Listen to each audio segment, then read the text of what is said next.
وہ پلاسٹک جو گندگی رہتا گندگی سے بنا کے کر کے، آج کل نیوز میں بھی آ رہا پلاسٹک کے کھلونے بچے کھیل رہے اور اس پلاسٹک کے کھلونے کھیلنے سے بچے بیمار ہو رہے. ہمارے کھلونے یہ اور مصطفیٰ کا کھلونا چاند، مصطفیٰ کا کھلونا چاند، جس طرف انگلی اٹھاتے جس طرف انگلی کا اشارہ کرتے چاند اس طرف جھک جاتا. اسی لیے امام عشق و محبت امام احمد رضا بولے، کیا بولے؟ چاند جھک جاتا جدھر انگلی اٹھاتے مہد میں، چاند جھک جاتا جدھر انگلی اٹھاتے مہد میں، کیا ہی چلتا تھا اشاروں پر کھلونا. مہد بولتے ہیں جھولے،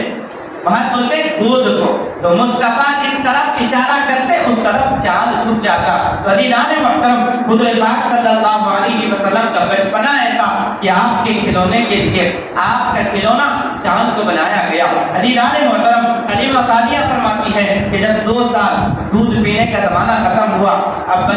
ہم نے بچے کے ایسے عجائب و غرائب کو دیکھے، اس کے ایسی برکتوں کو ہم نے دیکھا، دل تو چاہتا نہیں تھا کہ اس بچے کو واپس چھوڑ کر آئے، لیکن چونکہ زمانے کا رواج تھا، دستور تھا. 2 سال کا زمانہ ختم ہوا، ایام رضاعت ختم ہوئے، تو میں مکہ المکرمہ حضرت آمینہ کے پاس لے کر پہنچی، لیکن دل چاہتا تھا کہ بچے کو دوبارہ اپنے پاس رکھوں. اتفاق سے ایسا ہوا بھی ایسا کہ اس وقت مکہ المکرمہ میں ایک وبا پھیلی ہوئی تھی، ایک وبا نکلی ہوئی تھی. تو حضرت حلیمہ سعدیہ رضی اللہ تعالیٰ عنہا، حضرت آمینہ مصطفیٰ جان احمد کی والدہ سے کہتی ہے کہ اس بلا اور مصیبت، اس بلا اور بیماری سے بچانے کے لیے ہم اس بچے کو اپنے پاس اور لے جاتے ہیں. 2 سال کا زمانہ ختم ہوا، دودھ پینے کا زمانہ ختم ہوا، لیکن عزیزان محترم وہ چاہتی کہ پھر لے جایا جائے. بلا میں اور آفت میں، مصیبت نے حلیمہ سعدیہ کی قسمت کو ایک اور مرتبہ چمکایا. حلیمہ سعدیہ کو اجازت ملی کہ ہاں اب اور لے جاؤ. عزیزان محترم، مصطفیٰ جان احمد دوبارہ حضرت حلیمہ سعدیہ کے پاس آتے ہیں. 4 سال کا عرصہ، 4 سالہ زندگی مصطفیٰ جان احمد کی حضرت حلیمہ سعدیہ کے پاس گزری. عزیزان محترم، ایک مرتبہ کا واقعہ ہے. حلیمہ سعدیہ سے مصطفیٰ جان احمد پوچھتے ہیں، اپنے دوسرے بھائی جو تھے ان کے تعلق سے پوچھتے ہیں کہ اماں جان کیا بات ہے، میں اپنے بھائیوں کو، اپنے بہنوں کو دیکھتا نہیں ہوں، دن میں وہ مجھے نظر نہیں آتے ہیں. تو حلیمہ سعدیہ فرماتی ہیں کہ میرے بچے، پیارے بچے، خوبصورت بچے، وہ جو بچے ہیں بکریاں چرانے کے لیے کھیت جنگل کی اس جگہ پر چلے جاتے ہیں. مصطفیٰ جان احمد فرماتے ہیں حلیمہ اماں جان اب ایسا کرتے ہیں، کل سے میں بھی ان کے ساتھ جانا چاہتا ہوں. حلیمہ سعدیہ نے نہ چاہتے ہوئے اجازت دی. مصطفیٰ جان احمد اب دوسرا دن جب ہوا تو اپنے بھائی بہنوں کے ساتھ، رضائی بھائی بہنوں کے ساتھ مصطفیٰ جان احمد بکریاں چلانے کے لیے جنگل کے اس حصے میں جاتے ہیں. اور اس طرح بکریاں چلانا یہ کوئی معمولی کام نہیں ہے. بکریاں چلانا یہ کوئی معمولی کام نہیں ہے، بلکہ روایات میں بیان فرمایا گیا بکریاں چلانا ہر نبی کی سنت رہی ہے. بکریاں ہر نبی نے چلائے ہیں. تو مصطفیٰ نے بچپن میں ہی بکریاں چلا کر لوگوں کو بتلا دیا، اپنے نبی ہونے کی ایک نشانی کو بتلا دیا. تو عزیزان محترم، اس طرح ایک مرتبہ شق صدر کا واقعہ ہوا.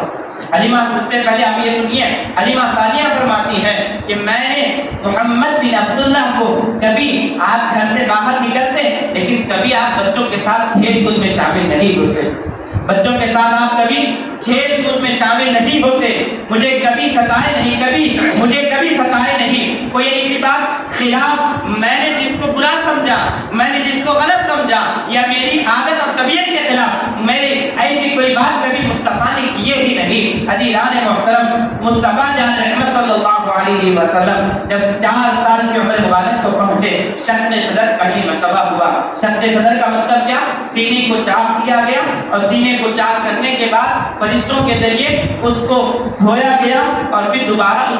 جگہ پر رکھا گیا. پوری زندگی میں سیرت مصطفیٰ، پیارے مصطفیٰ کی پوری زندگی میں 4 مرتبہ شق صدر ہوا. انشاءاللہ آئندہ کب ہوا آپ آگے سنیں گے. تو عزیزان محترم، 4 سال کی عمر مبارک میں پہلی مرتبہ شق صدر ہوا. جب آپ کے بھائی بہنوں نے یہ چیز دیکھے تو حضرت حلیمہ کے پاس ایک بھائی مغیرہ، اس کا نام بیان فرمایا گیا، تو بھاگتے آتے ہیں اور آ کر کہتے ہیں کہ ایسا ایسا واقعہ ہوا. حلیمہ سعدیہ بھی ڈر جاتی ہے، حلیمہ سعدیہ بھی پریشان ہو جاتی ہے. اور اسی وقت مصطفیٰ جان احمد صلی اللہ علیہ وسلم کو حضرت آمینہ کے پاس لے جاتی ہے اور 4 سالہ عمر مبارک پیارے مصطفیٰ کی تھی، آپ کو دوبارہ مکہ المکرمہ میں حضرت آمینہ رضی اللہ عنہ کے پاس چھوڑ جاتی ہیں۔ حضرت آمینہ رضی اللہ عنہ پوچھتے ہیں حلیمہ کیا بات ہے؟ جاتے وقت تو بڑی چاہ سے اور بڑی خواہش سے اور بڑے شوق سے لے کر گئے تھے، لیکن واپس لائے ہو تو کیا بات ہے؟ حلیمہ سعدیہ فرماتی ہے کہ بچوں نے ایسا ایسا واقعہ دیکھا ہے کہ تین بڑے نورانی، تین بڑے جن کے جسموں سے نور نکل رہا تھا، سفید کپڑے پہنے ہوئے، بہت چمکدار لوگ تھے، انہوں نے ان کے سینے کو چاک کیا، کچھ چیز کو نکالا اور کچھ چیز کو دوبارہ اس پہ رکھا، اپنی سینے کو جڑا دیا، پھر کوئی تکلیف انہیں نہیں ہوئی، کوئی نشانی انہیں نہیں رہی۔ تو حضرت آمینہ فرماتی ہے کہ حضرت آمینہ فرماتی ہے ان واقعات کو سنایا، مدارج النبوہ میں اس کو بیان فرمایا گیا۔ آپ نے حضرت آمینہ نے ولادت کے موقع پر، آپ نے گزشتہ جمعہ میں سنا نا، مصطفیٰ کی ولادت کے موقع پر اللہ نے کیسے عجائب و غرائب کے مناظر کو بتایا فرمائے تھے، تو حضرت آمینہ نے وہ عجائب و غرائب کو حضرت حلیمہ سعدیہ کو سنایا۔ آپ مطمئن ہوئے اور مطمئن ہو کر واپس لوٹے، مصطفیٰ جان رحمت حضرت آمینہ کے ساتھ رہنے لگے۔ جب 6 سال کی عمر مبارک پہنچی تو 6 سال کی عمر مبارک میں حضرت آمینہ رضی اللہ عنہا مصطفیٰ جان رحمت کی والدہ محترمہ حضرت آمینہ نے مصطفیٰ جب 6 سال کی عمر مبارک کو پہنچے تو 6 سال کی عمر مبارک میں پہنچنے کے بعد حضرت آمینہ نے روایتوں میں بیان فرمایا گیا کہ ایک وجہ بیان فرمائی گئی آپ کی والد مبارک کی مزار مبارک پر حاضری کے لیے، اور ایک وجہ بیان فرمائی گئی آپ کے ننیالی رشتہ دار جو مدینہ میں بنو نجار قبیلے میں رہا کرتے تھے، ان سے ملانے کے لیے حضور پاک صلی اللہ علیہ وسلم کو 6 سال کی عمر مبارک میں مدینہ منورہ کا سفر فرمایا۔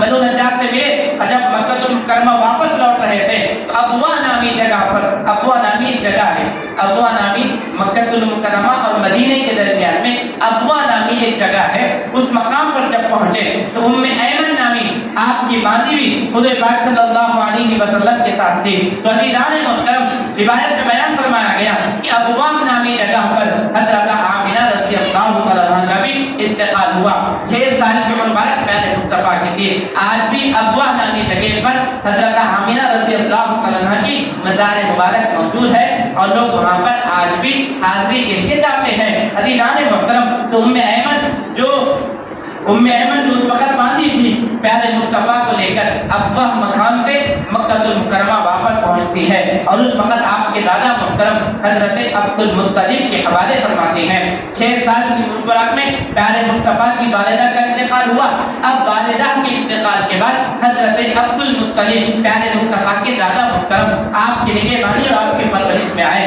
حضور پاک صلی اللہ علیہ وسلم، عبد المطلب کون؟ عبد المطلب حضور پاک علیہ السلام کے دادا حضرت عبداللہ کے والد اور مکہ المکرمہ کے متولی، مکہ المکرمہ کی نگہبانی کرنے والے عبد المطلب 8 سال کی عمر مبارک کو جب پیارے مصطفیٰ پہنچے تو 8 سال کی عمر مبارک میں حضرت عبد المطلب کا بھی انتقال ہوا۔ آپ کے دادا محترم حضرت عبد المطلب کا انتقال ہوا جب پیارے مصطفیٰ کی عمر مبارک 8 سال تھی۔ اب دادا کے انتقال کے بعد، حضرت عبد المطلب کے انتقال کے بعد مصطفیٰ جان رحمت حضرت ابو طالب کی نگہبانی، تربیت و پرورش میں آئے۔ ابو طالب کون؟ مولا کائنات حیدر کرار حضرت علی مرتضیٰ رضی اللہ عنہ کے والد محترم مصطفیٰ جان رحمت کے سگے چچا حضرت ابو طالب ان کے نگہبانی میں آئے۔ عزیزان محترم، حضرت ابو طالب یہ پیارے مصطفیٰ کے سگے اور حقیقی چچا 12 سال کی عمر مبارک جب پیارے مصطفیٰ پہنچے، 12 سال کی عمر مبارک میں جب حضور پاک صلی اللہ علیہ وسلم مبارک پہنچی تو آپ نے حضرت ابو طالب پیارے مصطفیٰ سے بہت محبت فرمایا کرتے تھے۔ آپ چلتے پھرتے اٹھنا بیٹھنا حضرت پیارے مصطفیٰ ابو طالب کے ساتھ ہوا کرتے تھے۔ 12 سال کی عمر مبارک کو جب پہنچی تو 12 سال کی عمر مبارک میں حضرت ابو طالب نے ملک شام کی طرف تجارت کا سفر فرمایا، اور اس تجارت کے سفر میں حضور پاک صلی اللہ علیہ وسلم کو بھی ساتھ میں لیا۔ ساتھ میں لینے کے بعد بحیرہ نامی شام کے لیے تجارت کے قافلے کو لے کر نکلے تھے۔ بحیرہ نامی جگہ پر پہنچے، اور بحیرہ نامی جگہ پر پہنچنے کے بعد اس وقت کے ایک یہودی بحیرہ کے راہب نے حضور پاک کو دیکھا اور حضور پاک صلی اللہ علیہ وسلم کو دیکھا آپ کو دیکھ کر حضرت ابو طالب کے پاس آتا ہے اور آ کر کہتا ہے عزت و تکریم کے ساتھ انتہائی ادب کے ساتھ حضرت ابو طالب کے پاس آتا ہے اور کہتا ہے کہ یہ جو تمہارے ساتھ بچہ ہے یہ بچہ کوئی معمولی بچہ نہیں ہے بلکہ تورات اور انجیل میں آخری نبی کے جو جو نشانیاں ہم نے پڑھی ہیں تورات و انجیل میں آخری نبی کے جو جو نشانیاں ہم نے دیکھے ہیں وہ تمام ترین نشانیاں اس بچے میں ہم پاتے ہیں یہ بچہ بڑا بابرکت بچہ ہے نبی کو 40 سال کی عمر میں نبوت ملی کہنے والوں سنو اپنے تو اپنے غیر بھی مصطفیٰ کو پہچان رہے ہیں کہ نبی آخر الزمان یہی ہے اعلان نبوت ابھی آپ نے فرمایا کہ نہیں ابھی صرف 12 سال کے مبارک ہے اور بحیرہ کا راہب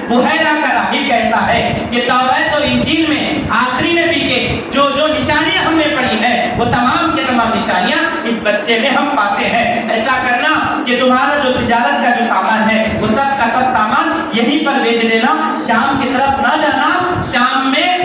یہودی لوگ ہیں جو بہت بڑے دشمن ہیں اور کہیں ایسا نہ ہو کہ دشمنی کی وجہ سے تم اس مبارک بچے کو آخری نبی کو کچھ تکلیف پہنچائے حضرت ابو طالب نے اپنے تجارتی سامان کو بحیرہ کے وباء پر وہیں پر بیچا اور وہیں سے آپ مصطفیٰ جان احمد کو لے کر واپس ہوئے 12 سال کے مبارک میں پہلا آپ نے تجارتی سفر فرمایا حضرت ابو طالب کے ساتھ عزیزان محترم 25 سال کی عمر مبارک جب پہنچی تو 25 سال کی مبارک میں حلف الفضول کے نام سے ایک حلف کیا عرب کے اندر معمولی باتوں پر چھوٹی چھوٹی باتوں پر بڑے بڑے جھگڑے ہوا کرتے تھے خاندان در خاندان نسل در نسل قبیلے در قبیلے جھگڑے ہوا کرتے تھے ایک لڑائی ہوئی معمولی باتوں پر ہوئی حلف الفضول نامی ایک عہد لیا گیا ایک حلف لیا گیا کہ اب کوئی مظلوم کو مارے گا نہیں آپس میں دوسرے کو تکلیف پہنچائے گا نہیں ایک دوسرے کے خلاف ہتھیار کو اٹھائے گا نہیں عزیزان محترم اسی 25 سال کے مبارک میں حضرت خدیجہ بنت خویلد رضی اللہ تعالی عنہا یہ 2 مرتبہ بیوہ ہو چکی تھی اور مکہ المکرمہ کے مالدار خواتین میں ان کا شمار ہوا کرتا تھا حضرت خدیجہ رضی اللہ تعالی عنہا نے حضور پاک صلی اللہ علیہ وسلم کے امین امانت دار صادق سچے کبھی آپ نے جھوٹ بولے مصطفیٰ کی تعریف اعلان نبوت سے پہلے کفار مکہ خود کیا کرتے تھے کہ آپ امین اور صادق ہیں اور مشہور ہو گیا تھا کہ محمد جو ہے یہ امین بھی ہے صادق بھی ہے کبھی جھوٹ نہیں بولتے ہیں کبھی امانت میں خیانت نہیں کرتے ہیں تو عزیزان محترم آپ کی امانت اور آپ کی صداقت کے چرچے سن کر حضرت خدیجہ رضی اللہ تعالی عنہا نے آپ کے پاس پیغام بھیجا اور پیغام بھیجا کہ کیا آپ میرا تجارتی سامان ہے میرے تجارتی سامان کو لے کر آپ ملک شام کی طرف جائیے اور شام کی طرف جا کر آپ تجارتی سامان کو لے جا کر آپ فروخت کریے دوسروں کو جو میں دیتی ہوں آپ کی امانت آپ کی امین اور آپ کی صادق ہونے کی وجہ سے اس کا جو معاوضہ ہے میں زیادہ دوں حضور پاک صلی اللہ علیہ وسلم نے اس معاوضے کو قبول فرمایا اور حضرت خدیجہ نے اپنا پورا تجارتی مال پیارے مصطفیٰ علیہ الصلوۃ والسلام کے ساتھ روانہ فرمایا اور آپ کے ساتھ ان کے غلام میسرہ اس کا نام بیان فرمایا گیا میسرہ نام غلام کو مصطفیٰ جان احمد کے ساتھ روانہ فرمایا حضور پاک صلی اللہ علیہ وسلم ملک شام کی طرف پہنچے ایک طرف کے نیچے ایک پڑاؤ فرمایا پڑاؤ فرمانے کے بعد اس وقت شام کے اندر اس وقت کا جو راہب تھا وہ راہب آ کر کہتا ہے کہ یہ کون ہے میسرہ حضرت خدیجہ کا جو غلام تھا اس غلام سے پہلے سے اس کے تعلقات اور پہچان تھی تو اس غلام سے پوچھتا یہ کون ہے تو وہ کہتا ہے کہ یہ محمد بن عبداللہ ہے ہاشمی اور قریش خاندان میں پیدا ہوئے ہیں تو وہ راہب کہتا ہے کہ میں اس شخص کے اندر اس جوان کے اندر وہ تمام ترین نشانیاں دیکھتا ہوں جو تورات اور انجیل اور زبور میں آخری نبی کا بیان فرمائے گئے کاش یہ جب اعلان نبوت کرتے تو میں اس وقت زندہ ہوگا اور میں ان کی مدد میں ان کی نصرت میں ان کے ساتھ کھڑے ہوتا 25 سال کی عمر مبارک ہے پیارے مصطفیٰ پھر وہ راہب کہتا ہے جس درخت کے نیچے انہوں نے پڑاؤ فرمایا ہے اس درخت کے نیچے آج تک نبی کے سوا کسی اور نے پڑاؤ کیا ہی نہیں عزیزان محترم حضور پاک صلی اللہ علیہ وسلم اس سفر سے واپس پہنچتے ہیں. واپس پہنچنے کے بعد حضرت خدیجہ رضی اللہ تعالیٰ عنہ دیکھتی ہیں تو کیا دیکھتی ہیں؟ وہاں مکہ المکرمہ میں داخلے کے وقت میں پیارے مصطفیٰ کے سر مبارک پر دھوپ نہیں ہے بلکہ بادل نے سایہ فرمایا ہوا. میسرہ کو خاتون حضرت خدیجہ اپنے غلام میسرہ سے کہتے ہیں کہ میں نے ایسا معاملہ دیکھا. تو غلام کہتا ہے آپ نے تو ایک بار دیکھا، میں نے پورے سفر کے درمیان میں ایسے عجائب و غرائب کو دیکھے.